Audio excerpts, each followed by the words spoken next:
Pwede ko na tayo sa kanan. Mga idol, tignan nyo po itong bahay na to. Ito na po yata yung bahay na kung papangarapin mo tapos isa kang construction worker. Nako, hindi yata mangyayari.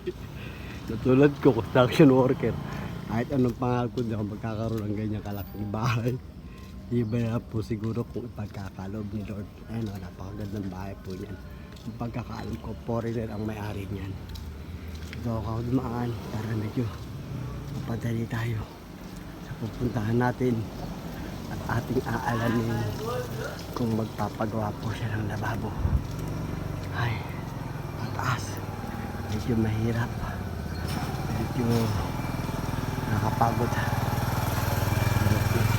Ganda lang bulaklak ko. Ayan, hindi na nagbobote. Dati po ganyan trabaho ko. Nagbobote lang muna ako nung natigil ako sa construction. Pero, ganito lang tulak ko eh.